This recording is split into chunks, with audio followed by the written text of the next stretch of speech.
Before we begin, here's how to earn continuing professional education credit for attending this session. Gain valuable insights by attending the podcast, then complete the assessment test to download your certificate.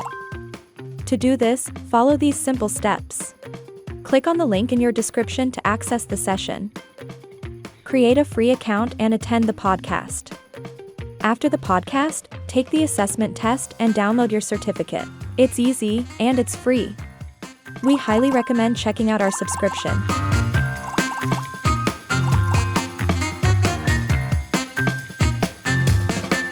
Let's get started. Well, when talking about a firm, in fact, this is something that I read in a blog on another platform. They're one of the largest in the M&A space, private equity and all that. And, they said that, teams that see a written one page, kind of like what changes, what doesn't, kind of within the first 24 hours of the announcement, they see like lesser calls to the HR, and there's a less rumor spread in the internal channels, and it's able to effectively push that deal through. Well, I've not really been exposed to so many of these to be able to say, but any words that you'd want to put forward in this idea? It's not something I've really seen done, but I mean, it makes sense to do that. Give people kind of a cheat sheet to see like what change, or you worked here, now you're going to work here. This is going to be your supervisor. If your salary is changing, this is where it's going to be, which that you have to tell them anyway. I mean, that's like people with their compensation changes, but that's not the worst idea. I would just be very careful of if you do that and you say, here are the 5 things you need to know. If there's a 6th thing that's not on there, you can walk into a scenario. So that's why, earlier it's like less is more almost kind of thing. If you step into the pool like that and say, all right, here's everything you need to know. And someone says, well, I didn't know I was going to have to move from Manhattan to Pittsburgh. You didn't tell me that. That's something that you can inadvertently step on a landmine by trying to do the right thing. The thing I always tell people is you want to be fair to your employees and you want to be good, but the road to hell is paved with good intentions. Perfect. Now, I want to tap into your history. You've been on both sides of the deal, but from a seller standpoint, what are the most common mistakes you see sellers make when informing employees?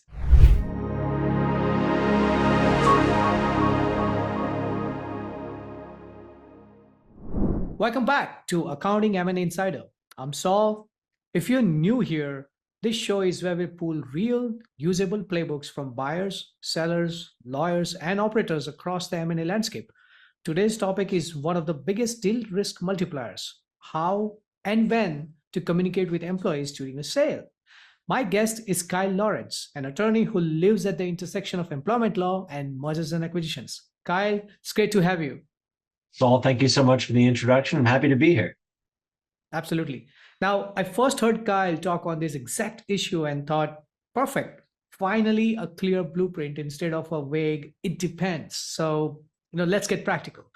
Kyle, let's start with why this is so sensitive. Why does employee communication in a sale feel like walking on a tightrope? Yeah, it's a great question. And I will push back on one thing you said, and that it depends is actually quite often the answer, because, no two situations are the same. Everything is a snowflake, everything is unique, all that kind of stuff. But why is it like walking a tightrope? In my experience in doing this for close to 20 years, when you're in a merger and acquisition, everybody focuses on certain aspects of diligence. Are your contracts in place? What does your insurance look like? Is the company in good standing? All of those kinds of things.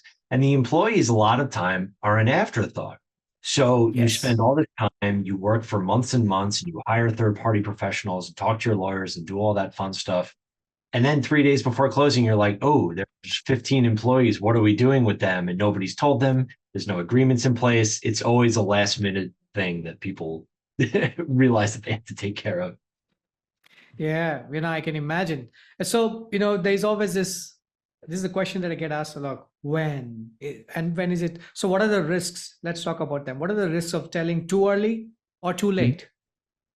The question I get asked all the time, and now I'm gonna come right out and say it. It depends. A lot of it is dependent. A lot of it is dependent upon where the business is located and how many employees are. because different states have different notice requirements. For example, WARN Act. The federal law is, and I'm not actually a labor lawyer. I've just been doing this a long time. If you have 100 employees, you have to give them at least 60 days notice if you're going to be terminating a certain amount of them or moving them from point A to point B. So there is a regulatory component of this. But putting that aside, just practically speaking, if you've had a business, family-owned business, maybe it's passed on from generation to generation, chances are you've worked with these people for years and years. You probably know their families. You know them beyond just a colleague level relationship. And if you tell somebody too soon in the process that, hey, we're going to sell to these people over here, those people who think of themselves as your friends, they may feel betrayed. They may say, I don't want to work with somebody else. And now you have a large contingent of people that are thinking of moving, or in fact do move. And all the while, you're still trying to run your business before the sale. That can impact your sales. That can impact the numbers. That can impact everything. On the flip side, if you tell them too late, you almost run into the same problem, because a lot of employees will say, hey, I thought we were friends. You didn't tell me this was going to happen. Well, I don't want to work for this guy. It's a very delicate balance. Fortunately, there's no one way to do it.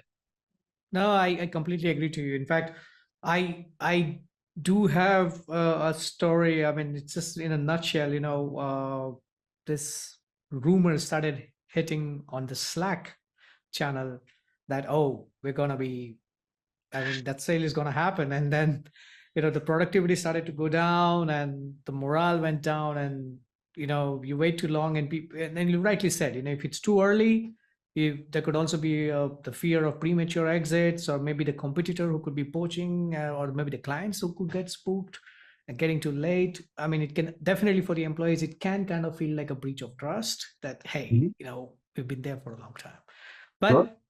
Let's try to figure it out. Is there a golden window to start telling people that you're exploring a deal? There's no one golden window, and there's also going to be different levels of who is notified. Yes. For example, Yes. if I have 100 employees and most of them are rank and file, but I do have a CFO or a COO, those people, Yes. obviously, you're going to want to loop them in early in the process. If for no other True. reason, they're going to be instrumental in the diligence process. When True. if you're on the buy side and you send those requests, and I need financials and tax returns and this contract and that contract and this permit and all that stuff, your CFO and COO are the ones who are going to have that in all likelihood. So you're going to need to key that process. In addition to that, if you're the buyer and you're taking over a company, you may want to hire the CFO or the COO on terms that are different than whatever the seller has. So you're going to want to loop them on if you're on the buy side as well, because you're going to have to negotiate your own independent contract with them, separate and apart from the actual business acquisition. True. Based on experience, if I were, gun to my head, if I were to say what's the golden window, I would want to be close to closing, but not on the doorstep of closing. It's a little easier in situations where you have a signed contract and then there's an interim period before you close. Maybe the buyer needs financing. You need to get regulatory approval of some sort. So during that window is probably the best time. You're in contract. Both sides are spending a lot of money. Chances are the deal is going to happen, but you never know. But that's probably a better, if there's a one size fits all, it would be during that time. True that. CFOs, CEOs, and I gather even the HR and the departmental heads, maybe. It depends. It depends on the level of how integral they are to the overarching business. I mean, if you have a huge company, I mean, you can have 100 department heads. You don't need to let all of them know, because loose lips sink ships, and that happens. So you on the sell side, while you may have a need to bring certain people in so they can share their know-how, they contribute in diligence, they whatever it may be. If you tell one person, that's one thing. You tell 100 people, word will get out. Human beings are still human beings at the end of the day. There's no way to keep a lid on that, unfortunately. Do you want to earn CPE credit? Take this course of MyCPE ONE to earn free credit. Click the link in the description to get started. No, but I completely agree to you that there are some key personnel like the CFO, even if you're on the sell side, when you start asking for certain information, the CFO would be the first person whom we want to take into confidential list, because that's the person who would have all that information that you're looking for. So yeah, I completely agree. I mean, I often see that CFOs and in some cases HR as well, they kind of like work as a stability spine. They are pressure testing numbers, people's plans before anyone Sure. else also hears a word. So that could They work. also know where the bodies are buried, so you're going to have to loop them in and ward that off as well, because that's another important of the deal. That doesn't show up on the diligence checklist. There's no line item for where are the bodies buried, but practically speaking, you need to know that. Yep, absolutely. I mean, across the deals that we have seen, unplanned voluntary take turnover that spikes right after the rumors and just after close. Your first, I would say, 30 to 90 days out of I would say the danger zone. So Mhm. I get a clean sequenced rollout just reduces that spike materially. Like we spoke about, the CFOs, the CEOs, those are the first guys. Then we slowly move along the process. So let's tighten the legal screws, right? From a legal standpoint, what disclosures are actually required and when? From the sell side, you mean? So if you're the Yeah. seller, you're Yeah. going to Yes. receive a diligence request, and part of that diligence request, invariably, there's going to be an employee census, and you will have Yes. to include a list of every employee, whether they're exempt or non-exempt, full-time, part-time, what's their salary, what's their hourly pay, what benefits do they get? Do they have Yes. insurance, healthcare, all that kind of stuff. You as the buyer are going to want to know who everyone is and what everybody's role in the company is, what their compensation is, so on and so forth. If there have been any disputes with employees, you see this a lot. Employees, maybe they've been injured on the job, or something happened and they've been hurt, but nothing has happened. There's been no lawsuit. There's been no workers' comp claim. My camera's doing this weird thing. Sorry. That's distracting. Sorry, everybody. So all of that is going to be very important from the buyer. So that's going to have to be disclosed as part of the diligence checklist. Now, your employees may Mhm. not know that's happening, but from the buyer side, you want to see that, because if there's a potential problem with the lawsuit coming down the road, you as the buyer need to plan for that as part of the negotiation. Are there going to be indemnification holdbacks, or monies held in escrow until this situation resolves itself? Is there unpaid PTO? Do people have accrued vacation time that's going to carry over? All of those Yeah. kinds of things, which are very easily overlooked, you as the buyer are going to want to get your arms around that as early in the process as possible, so that you can account for it buy side. If you're paying 10 million bucks for the business, well, is it 10 million bucks plus all this accrued PTO, or to satisfy this claim? All of those things get factored into the analysis.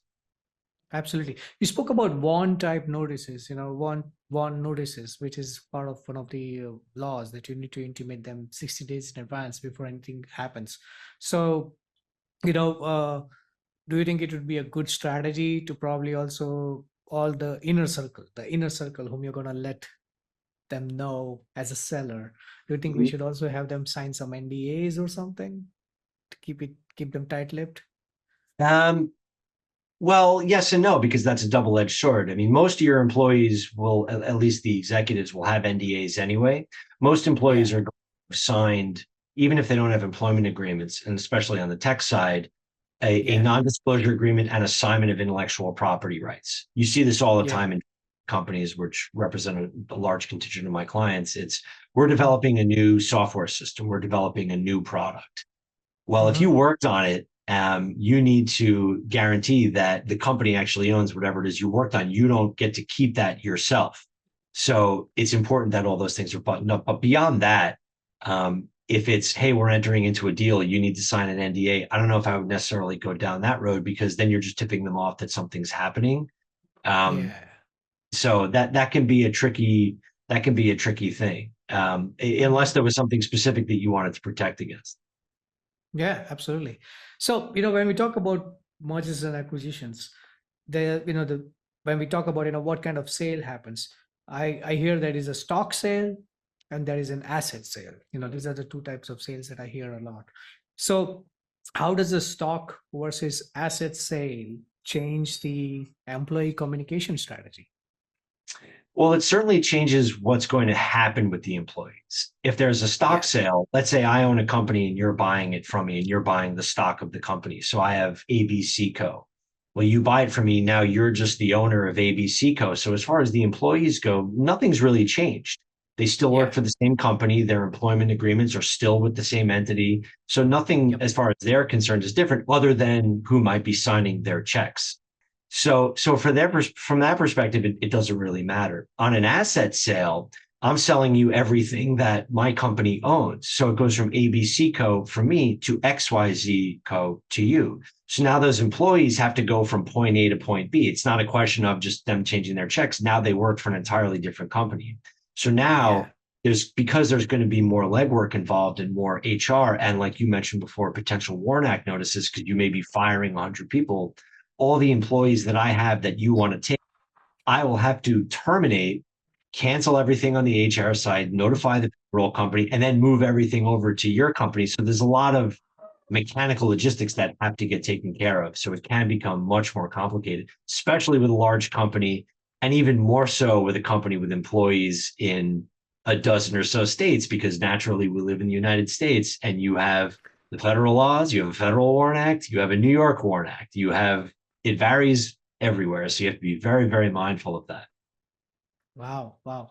I really love how you distinguish both of them so clearly, because a lot of time people just don't have a clarity between a stock sale and an asset sale. But I think you have put this out in such a beautiful manner that it cannot be explained better. So thank you for sharing that. All right. Now, during this, you spoke about, also letting people go. So the hot potato, letting people go pre-close versus post-close. What are the implications? Um, that's a really good question. Again, it's specific to the company. Do these people have employment contracts where you have to give them a certain amount of notice before you fire them? Are there severance obligations? All of those things are going to impact it. If it's before closing, you as the seller will run the risk that the deal will fall through at the 11th hour, which does happen. Obviously, the closer you get, the more likely it is to close. But I've been at the closing table numerous times in my 20 years where the deal just falls apart. So if you fire somebody, you fire your warehouse foreman with whom you've worked for 25 years, and that person walks out the door screaming and cursing at you, the deal falls through. That person's not coming back. So it's more of a Yeah. practical analysis that goes to it rather than a legal one. After the closing, once you have your money, it's fine. But you also want to be very mindful of how you communicate the termination or why you are terminating them. If people don't have employment agreements, most states, or a lot of states anyway, have what's called at-will employment, which means you as the employer can terminate your employees at any time for no reason at all. And they can also walk away. They can quit for no reason at all. But if that's not the case, if you're not in one of those states, or if they do have an employment agreement, you need to be very mindful that you don't say, hey, we're firing you because, the company's going in a different direction and you're just too old. Or you showed up and you were drinking on the job and you're out the door. You are walking into a lawsuit. You are walking into a problem. It's better to say nothing and just say, sorry, we're letting you go. Simple, Yeah. clean, honest, like Moneyball rules. You don't need to hold people and just, we're letting you go. This is what you need to know. That's it. The less you say in this context can be better for you in the long run. Yeah. So, and what about post-close reductions? That kind of like, does that have an implication as well? I mean, not so much legally. I mean, if I sell my business and I still have employees that didn't go over with the buyer, I mean, chances are if I am selling my business, that means I'm retiring. I mean, God Yeah. willing, because part of what I'm selling is not just my assets, my customer list, my intellectual property, whatever it may be, but it's also my agreement to not compete now with the buyer who's running my business that I just sold them. That's part of the purchase price. So if I sell Yeah. to you, but I still run my own business, you would have most likely a claim against me that I'm violating the covenants in our agreement. So me keeping the employees just practically doesn't do anything unless I just completely pivot away from operating a law firm and now we make boats and we live on the water. That sounds good to me. So I don't know anything about it, but it sounds good. Well, is that something that you thought about, whenever you would retire? It's something I dream about longingly. I don't know if I'll be able to in this lifetime, but I see myself I have an insatiable wanderlust. I'm a traveling Wilbury. So if I am ever able to retire, I see myself just jet setting and traveling the world by car, by train, by plane, by boat, by foot. I don't know. I'm game for it all. Access latest and trending CPE courses with my CPE One Unlimited Access subscription. Subscribe now. Well, ain't that a dream? We all dream of that. I bet there are a lot of people who are listening to this podcast, and they definitely have a similar dream to yours. Just exit out. No. Oh, the prices in the grocery store aren't too promising on that front, but we'll see. You never know. Yeah, absolutely. But coming back to the point that you just said, I in fact have a very interesting data point that I had to also say that, when the integrated models are working, especially during a sell, when these integration models are happening, especially during an asset sale, what I've seen is that the integration models, they consistently show that if you include a stay bonus pool in the 5 to 10% of the payroll range for those truly critical roles, Mhm. they can really pay for themselves by preventing even the 2 or 3 those regretted departures that happen. That kind of can happen, or I would say they do happen. All Uh, right. So yeah, sorry, go ahead. no, sorry, I wasn't sure if that was a question. Sorry. No. I mean, so let's build a communication rollout, right? Mhm. What should that plan actually look like? Let's try to build a communication Sure. rollout. The key, and I do get asked this question all the time when I'm doing these deals, is how do I inform them? When do I? If you're the seller, you're going to want to have that discussion with the buyer, because the Yeah. buyer may have very specific timelines of their own. They may want to introduce themselves. They may want to do it at closing or whatever it may be. They may have their own internal processes that have to be satisfied, prior to the closing. They may have their own HR rigmarole that they have to go through, and any number of things. So to me, the open communication between the two deal parties is of paramount importance. And then from there, you would work together to figure out, okay, how are we going to do this? Do we do it in person at the plant? Do we send everybody a written notice? It's a little informal, but it's more beneficial to prove when the notice was sent and when it was given, as opposed to doing it verbally. So more considerations there. And then the tenor of which is also very important. We as lawyers, and I have this discussion with my associates all the time, like when they write emails, it can be very stilted and very informal. I am an associate at Falcon, Rapport, and Berkman, and this is what we're doing, and this is what you need to do. And I always try to tell everybody to just relax a little bit. Speak to other people as if they're human beings. And that is never more evident in this context that you're talking about.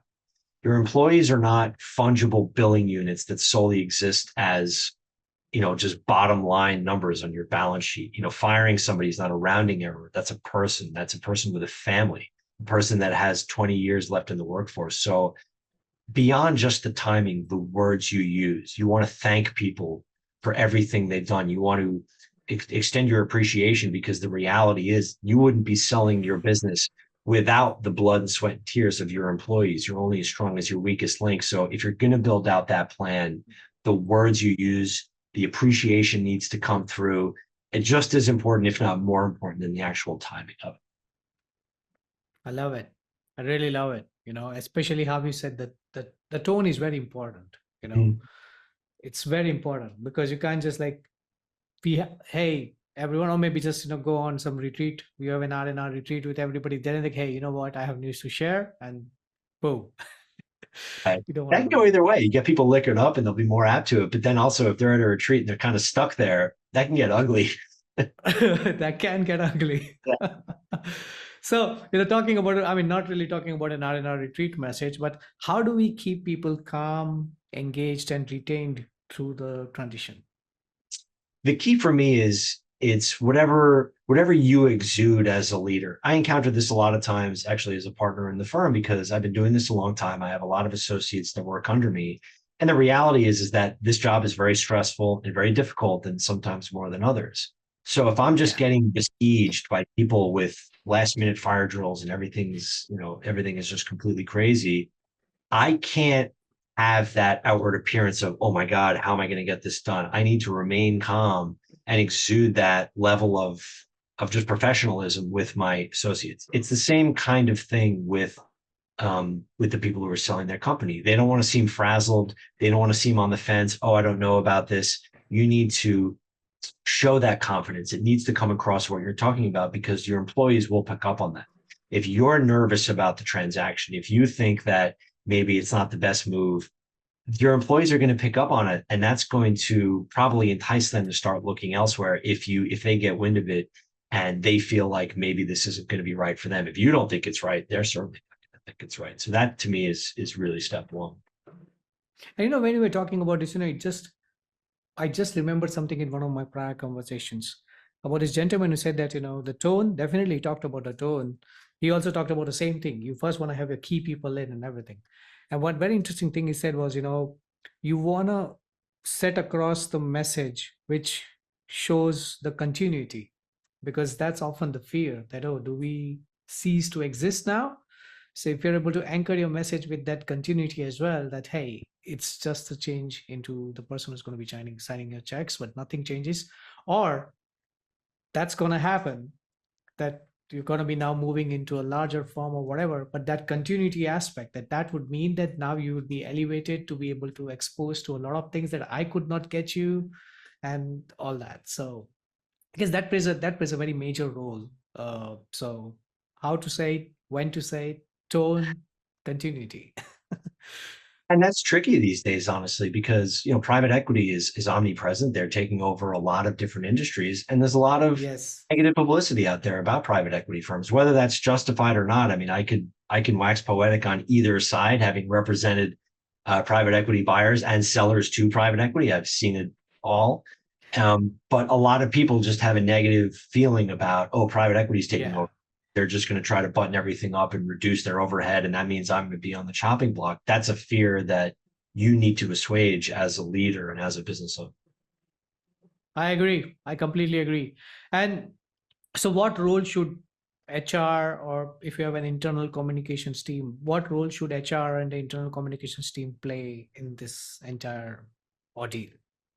Well, they should definitely be at the forefront of whatever communication is actually handed down. I mean, you as the business owner, the buck stops with you. If there's going to be a formal presentation, you're the one who should do it. But if you are going to be delivering notices to people, it should really go through HR, because HR knows, to the extent that people have employment agreements and there's a notice requirement that says if you're going to sell, you have to give me X days notice. If you're going to terminate me, you have to give me X days notice. Whatever that may be, HR is going to have their finger on the button of that. You as a business owner, you're not going to know the minute details of everybody's agreement. That would be micromanaging, and you don't want to do that. You want to hire your weaknesses, give that to HR. So HR is really going to be the one driving the bus as to who gets notified, when do they get notified, and what is the form of that notification, whether it's verbal or in writing.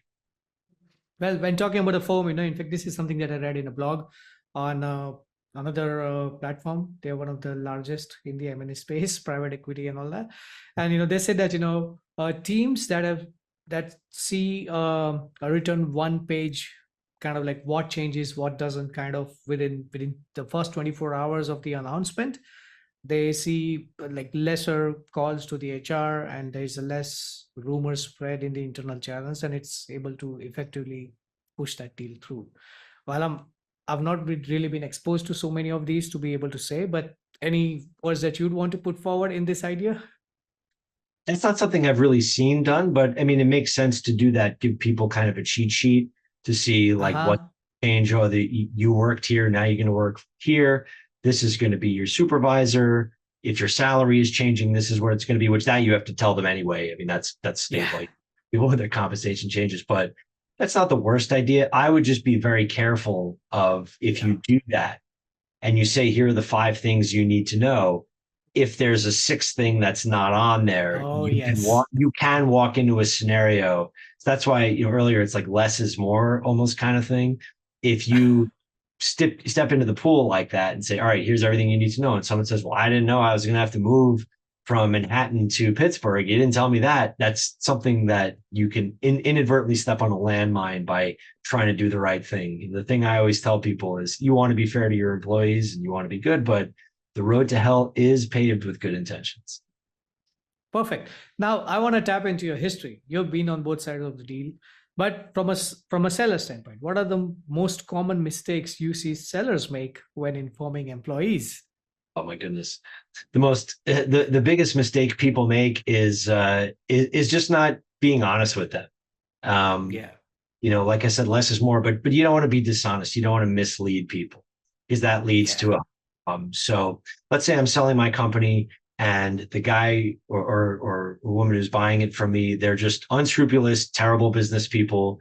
They have a history of being terrible to their employees and firing, all that kind of stuff.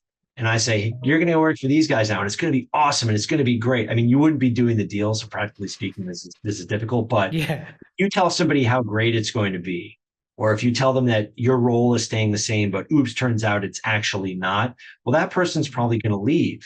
And if that person leaves, that can impact the profitability of the buyer following the sale. And that can impact any potential payments of earnouts that you have. So, if you're the seller and you're relying on post-closing payments based on the profitability of the buyer, and all your employees go over there, hate it, and leave, well, that's going to be an issue. That's not something you can always control, but you don't want to mislead people. You don't want to say you're a supervisor now, you're going over there, you're going to be a supervisor. If you're not, that will just breed bad feelings amongst the people. They will almost always leave, and that will definitely have a downstream impact on your profitability on the deal. Brilliant. Now, story time. All right. Have you actually seen deals fall apart because of any mishandled communication? Any example from the past, a blast from the past that you can share? I haven't seen a deal fall apart because of mishandled communication. I have seen buyers and sellers really disagree about who needs to know about the deal and when. And Uh-huh. it's common for a lot of these smaller companies. You only have a couple employees, maybe the main, you have a foreman in a shop, or some sort of like lead, whatever it is in your hierarchy. You go out to dinner with that person, you have a glass of wine, and you kind of let it slip. I mean, those kinds of things do happen, and I've seen those disagreements happen, but I haven't seen a deal fall apart over notifications. Where I see deals fall apart on the employment side of things is you have a large company, you have a lot of deferred compensation plans, be it a 401k or a profit sharing plan or whatever it may be, and you as the seller have not properly funded those plans. That is a catastrophic mistake that sellers make, and buyers have to key in on that. They have to make sure that they have back end protection against that, because if you have an unfunded plan and you buy that company from somebody, that becomes your liability as the buyer. So you need to have Yeah. protections and guardrails in the agreement to protect against it. That's a mistake I've seen made. I can't tell you how many times. And I say it until I'm blue in the face. Call your plan administrator as a seller. Make sure this is right. You as the buyer, have your ERISA people involved. Have them take a look at this. It's just of paramount importance. It can be a very expensive mistake. And I've seen deals fall apart over things like that often. Absolutely. And, I kind of agree to your point of honesty and, be very clear about it, because I have seen this being written on so many articles that, if there's one thing that employees remember from the day one is some version of nothing changes. And if that Right. proves untrue, Sure. uh, that Happens, that can be lethal. happens all the time. When you interviewed me, you told me this was going to be this. Well, that was 30 years Yeah. ago. Like, happens. Yep, that happens. Now, like I actually have been speaking to some folks as well as was researching a lot, and I came across something about a 48-hour plan, a communication plan, right? So in the first 48 hours, this is how you should do it. I'm not saying this is the Bible that you should do it this way, right? But this is something that we had, and I'll tell you what I have. All right, it's very Mhm. funny actually. So let's say that today is the doomsday. So T minus 24 hours. All right. So the CEO plus the council finalizing all the staff emails and the managers talking points, the HR bills, the FAQs, and they schedule the town hall. This is T minus 24. Mhm. Then on the day of signing, you brief the managers, send all staff a note, post the internet FAQs, and announce a town hall timing. Then T plus 4 or minus 8 hours, whatever. the manager huddles with their teams, the HR opens the QA channel, Q&A channel, then T plus 24 hours live town hall, capture all the unanswered questions from the FQs, and T plus 48 hours follow-up email summarizing questions, plus any next days to start one-on-one retention conversations for critical roles. How does this plan look like? I mean, that sounds like a decent starting point for anybody who needs to have that kind of regimented plan. Because if you sell a huge company, huge companies have department head meetings and you have to meet with this auditor, you have to meet with this person. So if you have that kind of strictly regimented day, like publicly traded companies, for example, is a good example of this. Everything has to be so exact in terms of scheduling, and having that kind of road beneficial. Whether you can stick to it exactly, that can, obviously is going to change, because the reality is when you close a deal, I don't care what deal it is, I don't care who you are, I don't care what law firm you have on the side, there's always an element of chaos, always. Even everything is perfect. Everything. I've gone to bed Thursday night, closing is Friday, everything is great. We're going to wake up tomorrow morning, sign and be done. And oops, not the case anymore. So you have to almost factor that into your plan. I like the idea of having that kind of roadmap, but it's going to be very difficult to stick to it for any number of variable possible to predict. True. And you're very much right. Anything can happen in the deal, because it's a huge emotional affair as well. Sure. For the seller. You build something for your entire life with a goal, and now you build this company to the point, and now you're going to be, getting off. Cool. So People. it can be difficult. But Kyle, if a firm owner expects to sell within a year or two, maybe, and today, what's the one thing they should do this month to get their communication plan ready? They should definitely sit down and start. I would start on the diligence side of things, preparing for diligence, and that'll lead into US. Make sure that you have all the employment contracts together in one place. Make sure you have that employee census already, have it prepared, because you're going to need it 10 times out of 10. And so work with your HR folks in putting that together. You don't have to tell them why you're doing it. You just say, look, I'm trying to get better organized and get my arms around the details and ins and outs of how this business operates. Now, when you have that information, you can start to think, okay, looking at this employee census, I see Jane right here. She's integral to the operation. I'm going to need her as part of the diligence process. I'm going to tell her what I'm thinking of doing, and she may even be a key part of the deal that the buyer wants. Okay, I see Jim over here. He has great technical know-how. He may have some insight as to how we protect our intellectual property rights, because he's helped develop a lot of those things. So you're going to want to start identifying those key people that are going to be, key personnel as identified in the purchase agreement. I would start there in step one. And then step two, as you get closer to a deal, maybe when you get to the letter of intent stage, that's when you start trying to figure out, okay, if this goes through, how are we going to tell people? When are we going to tell people? When are we closing? A lot of deals due to taxes, due to bank, financing commitments, deals are scheduled to close in the fourth quarter. So in December. Yeah. Well, what else happens in December? People go on vacation. They're away for the holidays. You may have to actually factor that in a little bit. If everybody's going to be out 2 weeks in December, companies do close. When are we going to tell people? Is it before or is it after? So all of those things are going to be instrumental into figuring out that plan. Yep. I mean, it's very true that, there is no size fits all, but it's only through experience and talking to people like you that we're able to shed some light into how this looks like, to give them a sneak peek into how it should be. So Kyle, I am really thankful for you to be sharing your insights. Now, before I let you go, right, I definitely want to know, where can people find you and more about your work?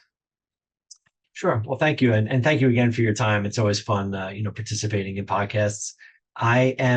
People can find me. I'm a partner at Falcon, Rappaport, and Berkman. I think we can drop my email and phone number in the notes here. I also co-host a podcast called Block and Order, which focuses on all legal issues associated with blockchain and cryptocurrencies. And I have about 20 years of experience in mergers, acquisitions, capital raising, and just general corporate governance, all of which factors in employment law. I've done, I don't know how many thousands of employment agreements, severance agreements and settlement agreements and all those kinds of things. So as an M&A lawyer, you become kind of an intellectual property lawyer and a litigator and estate planner and a labor attorney. So I wear many hats and I wear them proudly, and really appreciative of you inviting me on the show today. Absolutely, Kyle. You absolutely do wear a lot of hats, and it's really interesting, how you are able to juggle it all. Someday I'll probably catch up with you on how you're able to manage it all. It's all circus up Until, here. It somehow comes yeah, together. yeah. So for our audiences listening in, I will definitely be sharing the information through which you're able to get in touch with Kyle, like his website. We'll be leaving it in the show notes, so you have that handy. And with that, this is the stuff that the stuff that we're discussing in this podcast. This is the stuff that saves deals. So Kyle, thank you for the clarity. If today helped to all our listeners, share it with a founder or a CFO who is quietly exploring a sale. And until then, I'm Saul. See you next time on Accounting M&A Insider. Until then, keep innovating in everything that you do. Cheers. Access latest and trending CPE courses with my CPE One Unlimited Access subscription. Subscribe now